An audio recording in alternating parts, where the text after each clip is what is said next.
बासबारि बाथौ यगाश्रमाव जानुवारि दाननि 13-14 आरो 15 अक्ट'खालि सानथामनि हाबाफारिजों खुंगा 67थि बोसोरारि जुथुमा खुंफुंनो थि खालामदों। बाथौ धोरोम आरो रायजो आफादा लोगोसे मकर संक्रान्ति उत्तरायण फोरबो फालिथाय खुंफुंनो साखाफारा जादों। बे हाबाफारियावनो गासै धोरोम आरो रायजो राजाफोरखौ बाहागो लानानै हाबाफारिखौ जाफुंसार होफैनो खावलायदों। बानजाय आफादजों लोगोसे बे धोरोमनिनो गुरु सहदेव मोसाहारि बिथाङा जानो गोनां बै सानखालि गेवलां मेलाव बिटिआरनि मानाव गेदेर गाहाय मावफुं सोद्रोमा प्रमद बर' बिथांजों लोगोसे एमएलए लरेन्स इस्लारि बिथाङाबो बाहागो लागोन। लोगोसे बाथौ शिब धोरोमनिनो गोबां मेलेमजिबि बिबानगिरि आरो धोरोमारि बिथांमोनहाबो बाहागो लाफैगोन होननानै खौरांनि गेजेरजों फोरमायदों। बानजाय आफादनि बिबानगिरि बिथांमोनहा खौरांगिरिफोरनि सिगाङाव मा बाथ्रा बुंखो आबुङै मिथिना लानि फै। ओम गुरु इसोर गिबि आसाम रायजो आफादनि गाहाय नेहाथारि जानानै बे समाव बड'लेण्ड बुब्लि नायगिरि साफ्रोमबो रायजो राजा भक्त भक्तानिफोरनिसिम आरो बड'लेण्ड बुब्लि चेनेलखौ जोङो गिबि बरायनानै लाग्रोबाय आरो लोगोसे इंराजि गोदान बोसोर 2024 मायथाइ लोगोसे फैगौ दमासि बोथोरनिबो गाहाम हामलायनाय जासिहरग्रोनाय जाबाय। जोङो आसाम रायजो आफादनि जानानै बोसोरारि मोनसे केलेन्डार प्रग्राम हिसाबै जे मकर संक्रान्ति उत्तरायण फोरबोजों लोगोसे आसाम रायजो आफादनि बोसोरारि जुथुमाखौ जोङो खुंबोबाय थानाय जादों। दा बेनिनो देग्लाय बोसोर आसाम रायजो आफादनि खुंगा 67थि बोसोरसालिया जुथुमजों लोगोसे मकर संक्रान्ति उत्तरायण फोरबोखौ देग्लाय बोसोर बासबारि बाथौ शिब यगाश्रम शाखायाव जोङो फैगौ 13, 14, 15 जानुवारिनि बे सानथामनि हाबाफारि लानानै कालारफुलै जोङो खुंफुंनो थाखाय थाम-थिम जाबाय। दा हाबाफारि बायदियै जोङो गिबि 13 जानुवारि फुंबिलि समनिफ्राय जोङो माखासे हाबाफारिखौ जोङो प्रग्राम मथे जोङो बेखेवनानै लानाय जागोन आरो जोङो बेलासि समाव जोङो रायजो आफादनि SWC हाबाफारि आरो SWC जोबखांनायनि उनावहाय मोनाबिलि समाव जोङो डेलिगेट सिटिंखौ जोङो लानाय जागोन आरो अखानायै जोङो फुंबिलि समाव जोङो आफादनि गोथार फिरफिलाखौ उरायहोनाय जागोन। आफादनि फिरफिलाखौ उरायहोखांनायनि उनावहाय जोङो धोरोमनि सावराय मेलजों लोगोसे आइजो अनसाय मेलनि गेवलां मेल लानाय जागोन। दा बे आइजो अनसाय मेलखौ बेखेवनानै होनो थाखाय जोङो गाहाय आलासि हिसाबै बा मेल बेखेवगिरि आलासि हिसाबै जोङो BTCनि मानगोनां MCLA जोंनिनो भक्त मुस्रि देरहासार बसुमतारी सारखौ जोङो आलासि हिसाबै मोननो हादों आरो बेजों लोगोसे जोङो साहित्य अकादेमि बान्था मोनगिरि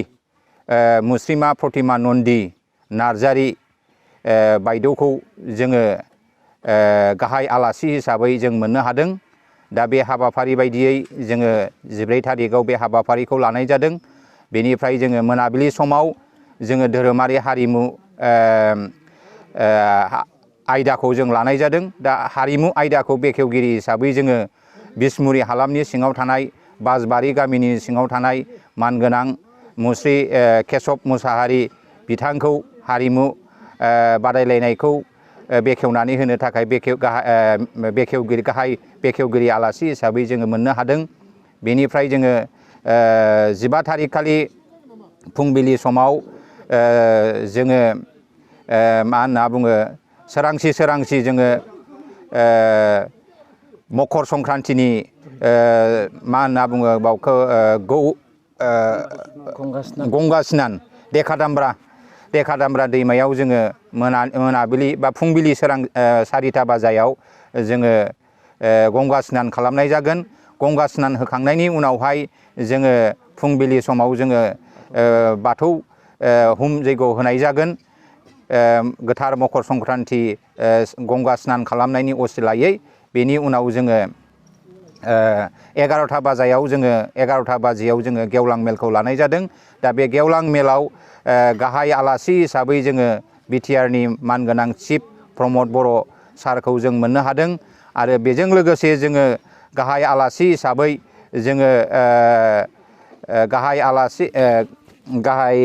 हिसाबै जोङो बिटिआरनि चिफ प्रमद बर' सारखौ मोननाय जादों। बेनिफ्राय जोङो माननि आलासि हिसाबै जोङो 30 नं सानजा क'क्राझार बियाबनि मानगोनां MLA लरेन्स इस्लारि सारखौ जों मोननो हादों आरो बेनि गेजेराव जोङो जोंनि बाथौ शिब धर्म संघनि मिरु आफादनि आफादगिरि मानगोनां मुस्रि महेश्वर ब्रह्म सारखौबो जोङो मोननो हादों। दा बिथांमोननि नुजाथिनायनि गेजेरजों जोंनि बे सानथामनि हाबाफारिया फारि फारियै जाफुंगोन। बेनिखायनो आङो दिनै आसाम रायजो आफादनि गाहाय नेहाथारि जानानै जोंनि बाथौ शिब धर्म हान्जानि गासै हान्जानि सिङाव थानाय मोन 28 साखानि गासैबो आफादगिरि नेहाथारि बा साखानि सिङाव गासै भक्त भक्तानिफ्रा जाहाथे बै दिनखालि गौमायै फैनानै जोंनि बे हाबाफारिखौ समायना रमायनायै जाफुंसार होनो हायो बेखौनो आं दिनै आसाम रायजो आफादनि जानानै नैबे बड'लेण्ड बिब्लु चेनेलनि गेजेरजों आङो फोसावनानै हरनाय जाबाय। बेनिखायनो बै समाव जाहाथे बयबो एंगार हायै खामानिखौ दोनथ'नानै जाहाथे जै मैमै बे हाबाफारिखौ जाफुंसार होफैयो बेखौनो आं दिनै बे बड'लेण्ड बिब्लु चेनेलनि गेजेरजों फोरमायथिनानै फोजोबनाय जाबाय। जानो गोनां जे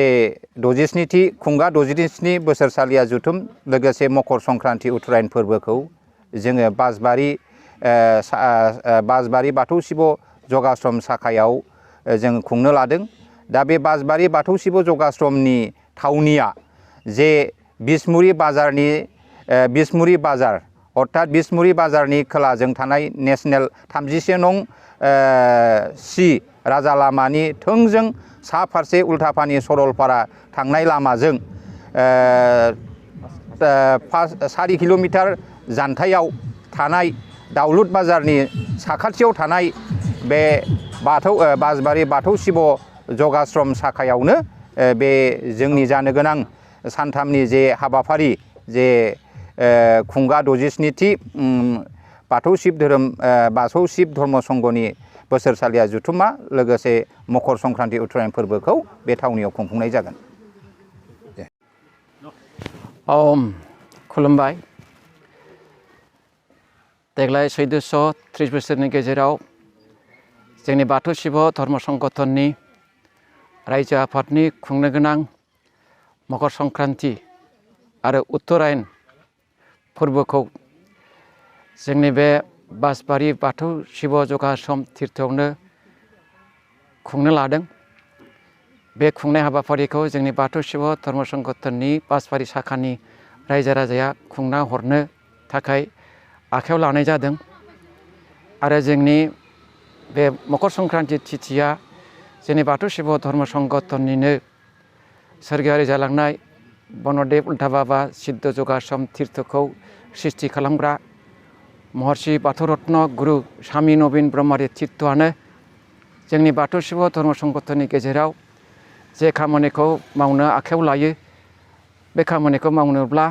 जोंना बे मकर संक्रान्ति उत्तरायन फोरबो दिनाव मावोब्ला जों बर' जाथिया गासिबो खामानिखौ देरहासार मावफुंलांनो हायो होनना बुंनानै जोंनो बे फोरबोखौ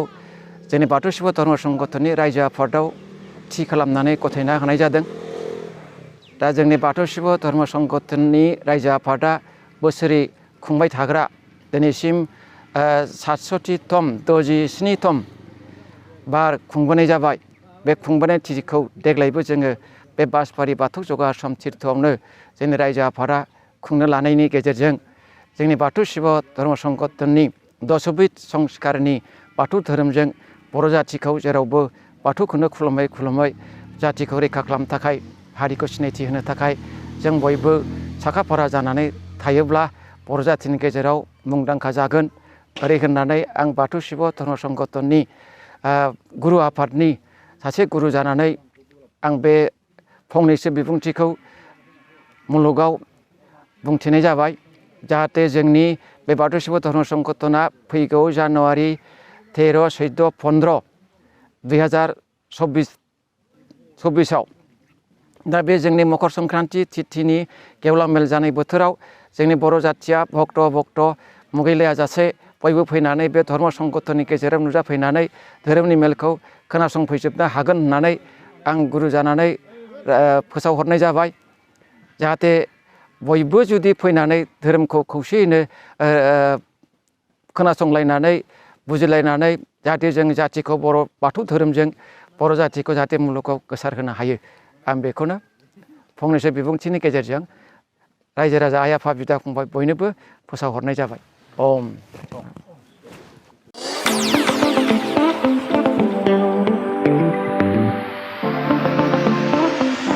सानाय सुनाय बेरामनि जेंनायाव गोग्लैना थानायफोरनि थाखाय गोजोनथाव खौरां गावनि देहानि सानाय सुनायखौ लानानै दुखुआव थानो गोनां गैला जुदि नोंथाङा सानाय सुनाय दंब्ला जिंगासिनांगौनि गोनांथि गैया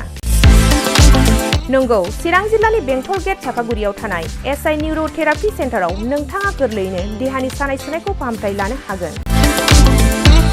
बे सेन्टाराव सिं सानाय आफादावरि सानाय मोदोम जरा सानाय आइजोफोरनि जेंना खर' सानाय बायदि बायदि रोखोमनि बेरामखौ फाहामथाय होनाय जायो बे SI निउर'थेरापि सेन्टाराव बेरामिया थानानै फाहामथाय लानो हानायनिबो सुबिदा दङ नोंथाङा SI निउर'थेरापि सेन्टाराव फाहामथाय लानो गोसो दंब्ला नैबे जानबुं नम्बर 7620160459 नङाब्ला 9476977956 आव थोंजों सुलाद लानो हागोन।